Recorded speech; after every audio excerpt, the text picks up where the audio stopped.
Under triple digits, it's a homicide number the city of Columbus has not seen in some time. Now police are coming together with grassroots organization on a new aggressive approach to cut those numbers. It's a harsh reality of what our community is facing on a daily basis. Melissa Thomas St. Clair knows the heartbreaking loss of a child. And I had to do something more than what I was doing. The founder of Mothers of Murdered Columbus Children, taking her pain, creating passion and purpose to help others.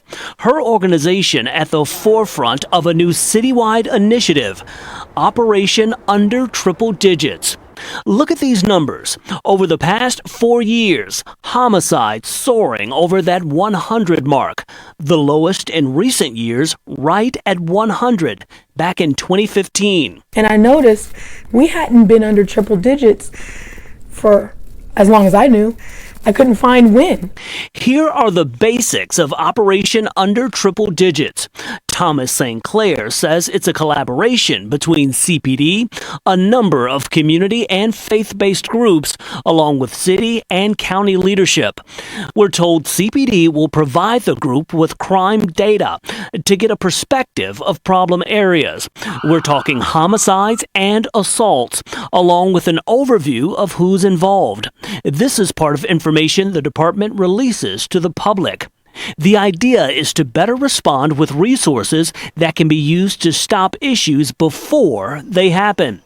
Police brass meeting with members on a quarterly basis to follow the numbers and response.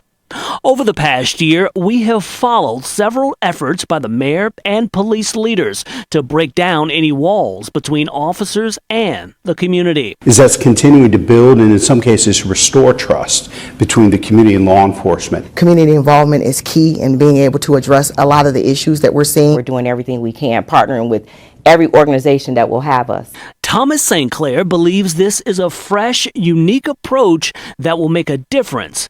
But even she admits there are no guarantees. And now the community really wants to heal. And this is the time. The time is now. City and community leaders, along with police, are planning a full announcement on this initiative this weekend. We're expected to learn at that point what funding, if any, could be involved. We were given early access to this news, along with an invite to that first meeting. So far, about 50 groups are involved. I'm told this is a full court effort to save lives. Of course, we will be tracking the effectiveness as well as tracking those numbers. Rodney Dunigan reporting. It's a question a lot of people may not want to answer in public. Would you hand over your ID to watch porn online? For some, it's a question of privacy. For state lawmakers introducing new legislation, it's about keeping kids safe. This is a bipartisan effort to address a situation that is going on with Ohio's youth. It's sure to impact adults as well. State Senators Stephanie Kunze and William DeMora, the lead sponsors of Senate Bill 212. Legislation aimed at keeping young eyes, minds, and typing fingers away from online pornography. Adult content is adult content, and if these companies want to continue hosting them, it's a responsibility to take care that minors don't get to see it. SB 212 would require age verification to gain access to porn over the web. The law would mandate an identification check through an independent third-party verification service. Once access is approved or denied for the porn site, that personal information would not be retained. At least, that's the way it should work. I've spoken to counselors and parents whose children as young as 10, 11, 12 years old have been exposed to pornography. In some cases, it's leading to pornography addiction at very young ages. Lieutenant Governor John Husted is a big backer of the bill. Speaking with us, he understands privacy concerns, but stressing shielding kids from this content is vital. It's stunning. I talked to one family that lost a child and to a suicide, and they said that they became addicted as a sixth grader during the pandemic when they were 12 years old, and no one knew. no one could have possibly known. We went straight to social media to get your input, asking, would you submit your ID to watch porn? The responses pouring in.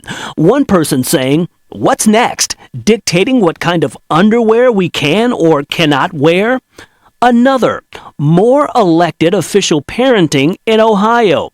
A father also weighing in, saying in part, as a parent, I want to agree, but I can only imagine things that a porn site could do with that level of information.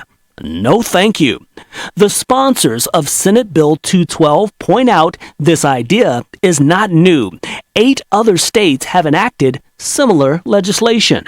If Senate Bill 212 actually became law, it would be enforced by the Attorney General's office. The AG would have the authority to sue porn companies for not performing those ID checks.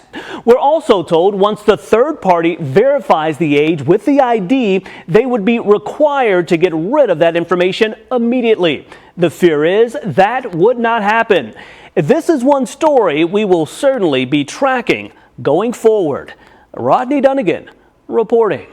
A focus on nonviolence, a message of unity. The community of Linden coming together as one to make a positive impact. The Linden community remembering the life, legacy, and message of Dr. Martin Luther King. Sending an important sense of hope to neighborhood kids. Here specifically in Linden, we are a proud community. We're a proud group of people who not only want to get together and honor Martin Luther King's memory, but also the memory and legacy that is Linden. The frigid temperatures not taking away from the heated passion of the day. Local leaders lending their voices, pushing for change. Everybody's hot with passion, and everybody is hot with love for one another. This march not only honoring Dr. King, but serving as a call to action. Linden is a prideful community, man, and we're going to keep fighting tooth and nail to make sure our baby's safe, make sure our community's safe. Kids getting real life lessons along the way. I think we're just doing our piece, doing our part in our neighborhood, in our city. Linden, like every community, has its problems, but we can also be a part of the solution. Those marching Monday looking to inspire and motivate others to make a meaningful difference in someone else's life. In Linden, Rodney Dunigan reporting. Youth crime and violence. Columbus community leaders are working to find solutions to an issue that appears to get worse by the day. Their focus is on saving young lives. For more than a year now, we've tracked youth crime across Columbus, along with the push to ease deadly violence. I've seen enough of it, and so I'm in pain. It pains me. It really does. It pains me. But it spurs me on, because I don't want to live another day like this. Community leaders like Pastor Mark Hampton on the front lines of the fight. Extremely painful, because we have to, as pastors, we often have to do those funerals. We have to work with those families who are not prepared for that level of trauma. Tuesday, details revealed in the latest push to get local kids on track. They need help in every way, and that's what we're bound to do. Organizers of the Classic for Columbus outlining a massive fundraising effort. An all-star basketball event set to bring in thousands of needed scholarship dollars. Over the years, the group has raised more than $500,000 for scholarships and funding for historically black colleges and universities. Congresswoman Joyce Beatty, one of the main backers of the effort. This event is so important because it touches lives. As Columbus leaders continue to seek solutions for teen crime and violence, organizers believe a focus on education could be a vital way out for kids willing to make a possibly life-saving change. Organizers of the Classic for Columbus looking to not only bring the community together through fun and unity, but also be a positive force in young lives as well. Rodney Dunigan reporting. It has been a week of passion and emotion at the Ohio State House. Lawmakers weighing in on the sensitive issue of gender-affirming care for minors after House members decided to override the governor's veto of House Bill 68. The Speaker sitting with us detailing a few reasons why. Also providing vital information in the back and forth over your right to buy marijuana. Kids like my own are going to be harmed, and we are going to have more suicides because of this bill. The debate heated, the feelings raw.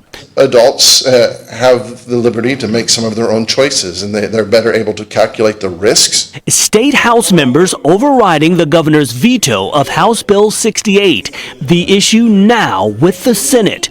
If it becomes law, banning gender-affirming care for minors. We had a lot of members who were felt very strongly about that issue. House Speaker Jason Stevens, one-on-one with us, detailing why Republican lawmakers have been so firm on the issue. If somebody wants to do that, they should be an adult to make that decision. And that's part of that debate and that process. And as somebody, as a parent of grown children now, it's difficult. Kids growing, it's not easy growing up. But it's also important for people to recognize that a child, needs to make those life-altering decisions, once they're an adult. With a Senate vote on this House bill looming, we have been following this story for months, not only focused on the trans issue, also the political fire lighting up over recreational marijuana. The Senate unanimously passed revisions. At this point, Ohioans can possess and use weed, but there's nowhere to legally buy. The matter with the House. Stevens indicating he knows it's an important issue that needs addressing. We want to make sure that we are deliberate as we look at what changes should be made or should not be made to the law. It has certainly been a busy start to 2024 for lawmakers, with issues making national headlines and impacting countless families across the state. Both of these high-profile political fights have a few more rounds left to go. Rodney Dunigan reports.